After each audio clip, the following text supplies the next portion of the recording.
Hello. I'm writing this message to anyone who may see it. If you're reading this, find me. Save me. I am in the woods of Midwestern Georgia, USA. Watch out for her, though. She's out at night.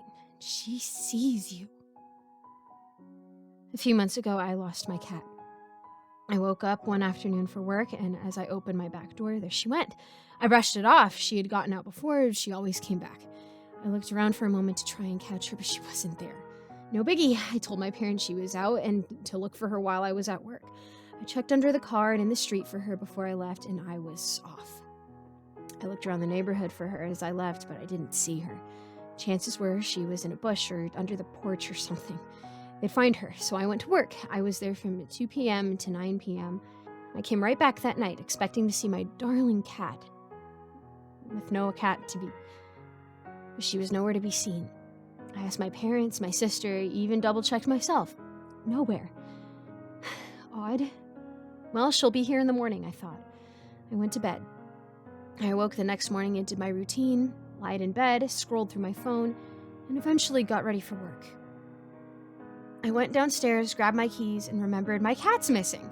I asked my parents, nothing. My sister, nothing. I checked myself, nothing. I began to worry a bit. Where was she? Nonetheless, I went to work and worked a normal Saturday shift. I went home that night to no cat. Now, I do want to mention something. This beautiful, lovely, sweet cat of mine is named Luna. You know, like the moon, the night sky shining bright. She's a Bombay cat, though. That means her coat is black. So instead, she shined in character and in love. So of course, her, a black cat named Luna, was out at night. Nonetheless, she was still gone. I was worried. Where could she be? Was she okay? Was she even alive? I missed her. I asked my boss if I could come into work at 5 instead of 2 the next day since I was working a double. He obliged. I spent all night looking for Luna to no avail. I eventually went inside and went to bed. My parents, however, woke me up at 1 the next day considering I did not tell them I changed the time that I was going into work. So I got ready for work and spent 3 hours and 15 minutes looking for my cat. Nothing. I went to work, now Sunday, 2 days after her escape, panicked. Once I arrived at work, I was shaky and texting my parents and sister to look for Luna. I worked from 5 p.m. to 3 a.m. that night. I was scheduled 5 to 7. I left early. I was so sick from panic that I left work early to find my cat. And that was the last time I saw that place. I made it home safe and searched for Luna everywhere. Inside, outside, inside things that were in the house, inside things that were outside the house, around the neighborhood. I knocked on neighbors' doors. I printed posters. I did everything. For hours. I lost track of time. It was 3 p.m. on Monday. I drove to a police station. I asked if they could help. They said there's not much they can do for a cat, and that makes sense, so I left. I arrived back home and ate dinner since I was hungry from the whole not eating for 2.5 days thing. I went back up to my room. I scrolled through my phone until I fell asleep. I woke up the next morning. Tuesday. It's great. I didn't have work that day, so I went looking for Luna again. I asked more neighbors. I went to more places. I searched new things. Nowhere. She was gone. I was devastated. I couldn't accept that. I loved her. I couldn't lose her. I kept looking. I looked till late night. I called out of therapy for the next day. I eventually went to bed, and I slept through that night. I woke up the next morning and continued my search. I walked, I drove, I checked every house, every street, every manhole, every bridge. Nowhere. Went back home, called out of work, ate food, went to my room, and slept. Woke up the next morning and repeated this process with a different route. I did this for days. I woke up after calling out of whatever I had for that day, and I looked for Luna. Eventually, I felt like I had looked everywhere. Everywhere but the woods. It was March 7th, I believe. I got my sister to come with me to drive to a place not too far away with an entrance to the woods. She could be there. We looked and looked and looked, and after what felt like hours, which was actually about 45 minutes, we saw some short black fur on a tree branch and paw prints. Oh, thank God. We looked some more and found a little more evidence, but no Luna. So we went home. The next day was an actual off day for me, no calling out of anything, so I looked around the neighborhood and stuff like that all over again. And then the next day, my sister and I went into a different part of the woods, saw some evidence, but no Luna, and left. We repeated this a couple times, with me calling out of therapy and work on top of all of this. My phone was a little low, but I wanted to find my cat, so I found a pretty good rechargeable battery that was fully charged and went downstairs. My sister was asleep, so I decided to go to the woods alone this time. Grabbed my keys and hopped in the car. I was a little low on gas, so I stopped by the gas station to get some more. While there, I thought about how long I may be out there, so I bought 2 Cokes, 2 Monsters, a couple of sweets, a bag of chips, and $30 worth of gas. Filled up the car and headed to another new part of the same woods. I exited my car, leaving the plentiful amounts of food and drink, only taking a half-drunken Coke, and entered the woods through a small opening a cat could fit through. Once there, I followed a small trail. After about 30 minutes, I saw it. A patch of black fur. The hairs on my neck stood up. She could be here. I continued down the trail at a quicker pace now, catching more clues and more evidence than ever before. I was so excited. I was about to find my cat. She may be a little beaten up, but we can help her and get her back home. I was ecstatic. I went along this path for another 45 minutes to an hour. Eventually, I reached a small opening. It was pretty. There was a small log to sit on. The sun was shining through the leaves and branches of the trees. I felt safe. I sat on the log and stared up at the rays of sun with a sigh. I was tired. I'd been running or jogging for about an hour now with little sleep the past week or so. I lied down on the soft grass and placed my head on the log. I woke up later that night. It was late, 11 p.m. kind of late. I had missed calls and texts from multiple people. No one knew where I was. I was about to get up and find reception to call my family as I heard a rustle both above and behind me.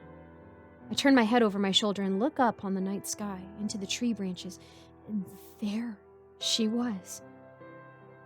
Long, lanky fur patched all over. She must have eaten a bunch, because she was pretty big. When I first saw her, she looked like a blanket to cover the moon. Pretty funny, huh? Luna covering the moon? Yeah. Anyways, once she noticed I saw her, she climbed down from the trees. This was when I saw her true size. On her hind legs, she was easily 8.5 feet tall at the head. On all fours, walking up beside me, about 6.5. While sitting in front of me like the good kitty she is, probably 7 feet tall. She was massive. I was terrified, of course. However, I was so glad to have her back. Sure, she was this freakish size with half her fur missing, cuts along her skin, scabs all across her, fleas in the fur she has, legs the size of my sister, but she was still Luna. She was my kitty. She acted like my kitty, and I still loved her. We played and cuddled and hung out for a while. I almost fell asleep on her, now massive belly. It was peaceful. I loved it. I loved her. It got to 2 a.m. I hadn't checked my phone. I decide I have to go home. I decided it's time to go home. It's 2 in the morning. I get up to leave, and as I pass these 2 parallel trees, she jumps out and flies through the air like a freakishly large and skinny flying squirrel or a low-to-the-ground misshapen plane. She landed in front of me perfectly, as all cats do, and swatted me to the ground. It was harsh, didn't break anything, but my shoulder was bruised for a couple days. I stood up, told her off like I always do, and went to leave. She smacks me again, with claws this time, leaving a massive gash on my cheekbone, just to make a point that I'm not leaving. I understood that. I sat down and she came beside me. I was cold to her, but at the same time, she was all I really had. And still, I loved her.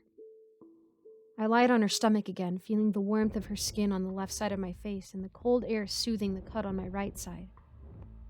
I dozed off with her. I awoke the next morning with my head on the log. The sun was beaming on my face, my gash had scabbed over, and I felt warm. I didn't see Luna, though. I sat up to check my surroundings, and she was nowhere to be seen. I checked my phone to see more missed calls and missed texts. I looked up at the top right of my phone. No reception. However, I did still have 100% battery, which was nice. I decided to attempt to leave now, as I couldn't see Luna anywhere. I didn't know how to explain any of this to my parents, and I knew I was getting grounded. I walked towards the exit, and as I passed the 2 parallel trees, there she was. There was a small moment of rustling and a bit of shade when her jump blocked out the sun. But soon enough, there she was, towering over me. I backed off. I didn't want to get smacked, and she didn't smack me. She went off into the trees, and I went to my log. I stayed there, at that log, all day, listening to the birds, admiring the trees, feeling the wind. Hours and hours passed until nightfall. I was there smelling the air of a forest's night when I hear a rustle. A large shadow covers the ground in front of me as I turn to see her coming down from the trees to be with me. She sits beside me, and I lie my head on her arm.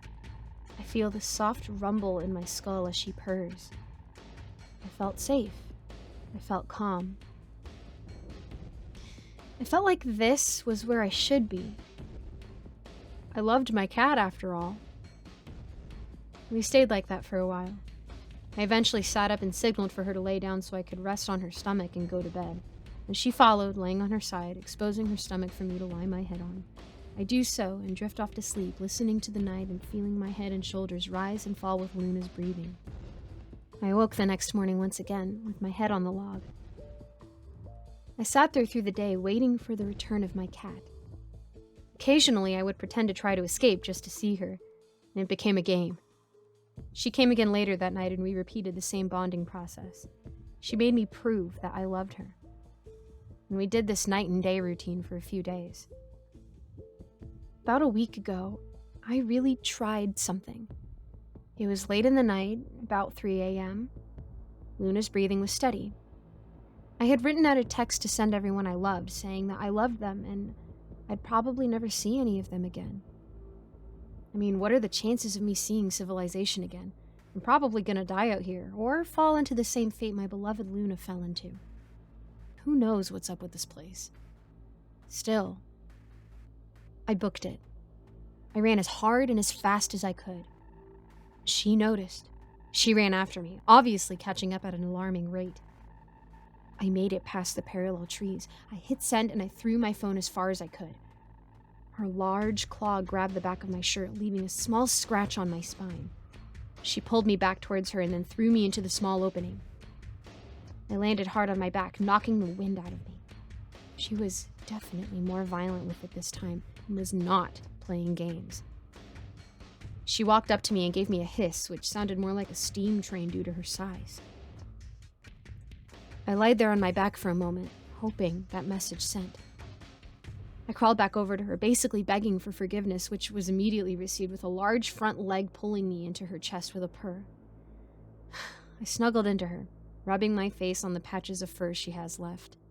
She rubbed her massive chin along the top of my head. I smiled. Just being there with her was nice. She was still my cat, no matter what. And I still loved her. We fell asleep not long after that. She was warm and soft like she used to be. And I was tired. Once again that next morning, while I was still asleep, she left me, head on the log. I woke up the same that morning. No severe repercussions from the night before. I sighed. I had no clue if that text even sent. If it did, what was the point? I stood staring at the exit. I walked over to it, the parallel trees standing tall beside me. And there she came. She sat in front of me like a guard. I didn't attempt to run, nor did I attempt to fight. I merely looked at my cat and signaled that I wanted my phone back. She understood. She got it for me. Gripped between her two lips was my phone, tiny in comparison to her size. She opened her mouth, allowing the phone to take a sizable fall onto the ground in front of my feet. I picked it up and was met with the fact that my text did send, proven by the dozens of missed calls and hundreds of missed texts, all ranging from the night prior to 15 minutes prior. I was not going to find a way to text them again. I didn't want to give them hope. I put my phone in my hoodie pocket and plugged it in. The battery was still on 50% and my phone was on 76. I knew I had some time left. Plus, I still had some coke. I walked over to the log and watched as Luna climbed into the trees and scurried away. I sat, thinking of the life I now live. Will I die here? Will I become what Luna has become? Some monstrous creature? Will I be saved? I had no clue. I still don't as I write this. Nonetheless, the night came, Luna came, and we slept. The next morning, afternoon, and evening were typical. However, it was that night I had an idea. It was right before sundown. I was awaiting Luna, and I had an idea. One last message to the outside world. I make a post. I tell my story, and someone, somewhere out there, will know what to do and save me. I slept on the idea that night.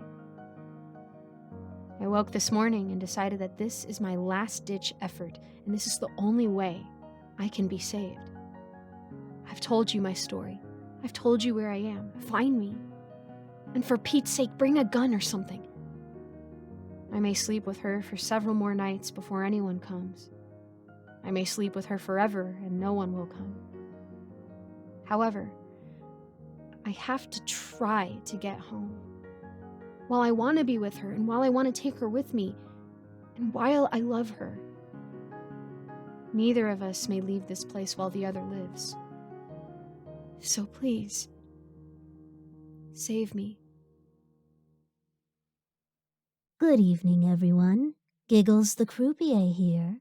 Just wanted to thank all of my incredible patrons for supporting me.